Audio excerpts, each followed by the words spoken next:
అందరికీ నమస్కారం. Welcome back to our channel. అందరు ఎలా ఉన్నారు? బాగున్నారా?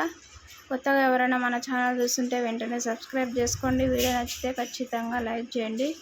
ఈరోజు మన ఛానల్లో వీడియో వచ్చేసి పాలకూర ఎల్లిపాయ కారం చూపిస్తా. టేస్ట్ అయితే సూపర్ ఉంటుంది, తప్పకుండా ట్రై చేయండి. ఇంతవరకు సబ్స్క్రైబ్ చేసుకున్న వాళ్ళందరికీ థ్యాంక్ యూ సో మచ్. పాలకూర ఎల్లిపాయ కారం చూపిస్తే చూసేయండి. ఫస్ట్ పాలకూరను అట్లా సన్నగా కట్ చేసి పెట్టుకొని వాటర్లో వేసుకొని కడిగి పెట్టుకోవాలి. సన్నగా ఉల్లిగడ్డలు కట్ చేసి పెట్టుకోవాలి. పొట్టు తీసి ఎల్లిపాయలు తీసి పెట్టుకోవాలి. తర్వాత పచ్చిమిరపకాయలు అట్లా కట్ చేసుకోవాలి. పచ్చిమిరపకాయలు వద్దనుకున్న వాళ్ళు అవాయిడ్ చేయొచ్చు, వేసుకుంటే బాగుంటుంది. కారం, ఎల్లిపాయలు, ఉప్పు 3 దంచి ఎల్లిపాయ కారం అనేది కొట్టి పక్కకు పెట్టుకోవాలి. స్టవ్ పైన ఒక గిన్నె పెట్టుకొని ఉల్లిగడ్డలు, పచ్చిమిరపకాయలు వేసుకున్న తర్వాత తగినంత నూనె పోసుకోవాలి. నూనె పోసుకున్న తర్వాత వాటిని అనేది మంచిగా ఫ్రై చేసుకోవాలి.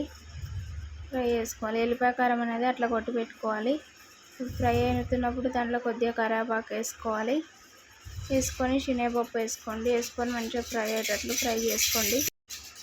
మంచిగా అట్లా ఫ్రై అయ్యేటట్టు ఫ్రై చేసుకోండి. ఉల్లిగడ్డలు అనేది నూనెలా మంచిగా ఫ్రై కావాలి. ఇప్పుడు తగినంత పసుపు వేసుకోండి. దానికి పసుపు వేసుకొని మళ్ళీ ఉల్లిగడ్డలు అనేది మంచిగా ఫ్రై చేసుకోవాలి.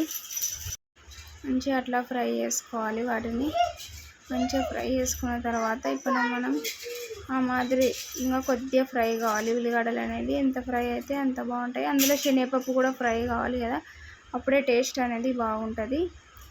ఇప్పుడు కొద్దిగా ధనియాల పొడి వేసుకొని కలుపుకోండి. తర్వాత మనం దంచి పెట్టుకున్న ఎల్లిపాయ కారం వేసుకొని మంచిగా అంతా కలిసేటట్టు కలుపుకోండి. అంతా ఆయిల్ పట్టి ఎల్లిపాయ కారం, ఉల్లిగడ్డలు అన్నీ అంతా కలిసేటట్టు మంచిగా కలుపుకోండి. కలుపుకున్న తర్వాత 2 నిమిషాలు అనేది ఫ్రై చేసుకోవాలి. ఎల్లిపాయ కారం వేసుకున్న తర్వాత అదంతా ఎల్లిపాయ కారం గట్టిగా ఉంది కదా, విడిపోయి ఆయిల్ అనేది కలిసిపోవాలి. ఇప్పుడే ఉప్పు చూసుకోండి, సరిపోకపోతే వేసుకోండి. నాకైతే సరిపోయింది కాబట్టి నేను వేసుకోలేదు. అట్లా ఫ్రై కావాలి. ఉల్లిగడ్డలు అనేది మంచిగా ఫ్రై కావాలి. శనగపప్పు ఫ్రై అయితే అట్లా మంచిగా ఫ్రై కావాలి. ఉల్లిగడ్డలు అవన్నీ ఎంత ఫ్రై అయితే టేస్ట్ అంత బాగుంటుంది. కడిగి పెట్టుకున్న పాలకూర ఉంటుంది కదా, ఇప్పుడు దాంట్లో వేసుకోవాలి. మనం ఫ్రై చేసుకున్న ఉల్లిగడ్డల ఫ్రైలు అనేది పాలకూర వేసుకొని మంచిగా అంతా కలిసేటట్టు కలుపుకోండి. పాలకూర అనేది మంచిగా అట్లా కడిగి పెట్టుకోండి. పాలకూర అనేది అట్లా మంచిగా కడిగి పెట్టుకోండి, ఎందుకంటే ఉసుక ఉంటుంది కాబట్టి తెచ్చుకున్నమ్మడే పాలకూర అనేది ఖచ్చితంగా కడుక్కోండి. ఎందుకంటే ఉసుక ఖచ్చితంగా ఉంటుంది పాలకూరలో, కాబట్టి మంచిగా కడిగి వేసుకోండి. ఇప్పుడు గిన్నె నిండా ఉంది కదా పాలకూర, కొద్దిగా ఉడికితే మాత్రం అది గిన్నె సగానికి కాదు కదా, పాల భాగం అవుతుంది.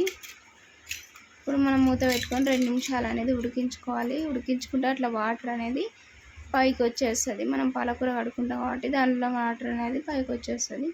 ఆ వాటర్ అనేది మొత్తం ఇంకిపోవాలి. ఇప్పుడు మళ్ళీ ఒక 2 నిమిషాలు మూత పెట్టుకొని ఉడికించుకుంటే పాలకూర అనేది ఎంత కుక్ అయితే అప్పుడే అంత టేస్ట్ ఉంటుంది. పాలకూర అనేది పచ్చిగా ఉంటే టేస్ట్ అనేది బాగుండదు. కాబట్టి పాలకూరని మంచిగా ఉడికించుకోండి. నీళ్ళు అనేది ఇంకా ఉన్నాయి కదా, ఇంకా ఇంకిపోయేటట్టు మంచిగా ఉడికించుకోవాలి. అట్లా చూపిస్తా, అట్లా ఇంకిపోవాలి. వాటర్ ఇంకా ఇంకిపోవాలి. కేవలం పాలకూరనే ఉంటే ఫ్రై లాగా టేస్ట్ అయితే సూపర్ ఉంటుంది. అట్లా ఉడికించుకోవాలి. అంతే, నూనె పైకి వచ్చిందంటే పాలకూర అనేది ఉడికిందని లెక్క. ఇప్పుడు స్టవ్ ఆఫ్ చేసుకోండి. చూడండి, పాలకూర మంచిగా కుక్ అయింది. మెత్త ఉడకాలి పాలకూర, అప్పుడే టేస్ట్ అనేది బాగుంటుంది. ఇంతే అండి, పాలకూర ఎల్లిపాయ కారం టేస్ట్ అయితే సూపర్ ఉంటుంది. ఇది శనగపప్పు వేసుకోకుండా బాలంతరాలకు చేసి పెట్టండి, టేస్ట్ అయితే బాగుంటుంది. ఎందుకంటే శనగపప్పు వేస్తే బాగుండదు బాలంతరాలకు, కాబట్టి శనగపప్పు వేసుకోకుండా చేసి పెట్టండి. ఎప్పుడు ట్రై చేయకపోతే ఇలా ఒకసారి ట్రై చేయండి. వేడి అన్నంలో వేసి పెట్టండి. పిల్లలకైనా పెద్దలకైనా ఆరోగ్యానికి చాలా మంచిది పాలకూర ఎల్లిపాయ కారం టేస్ట్ అయితే సూపర్ ఉంటుంది. ఈజీగా చేసుకోవచ్చు, తప్పకుండా ట్రై చేయండి. మా వీడియోస్ కనుక మీకు నచ్చినట్లయితే లైక్ చేయండి, షేర్ చేయండి. అలాగే కొత్తగా ఎవరైనా మన ఛానల్ చూసినట్లయితే వెంటనే సబ్స్క్రైబ్ చేసుకోండి.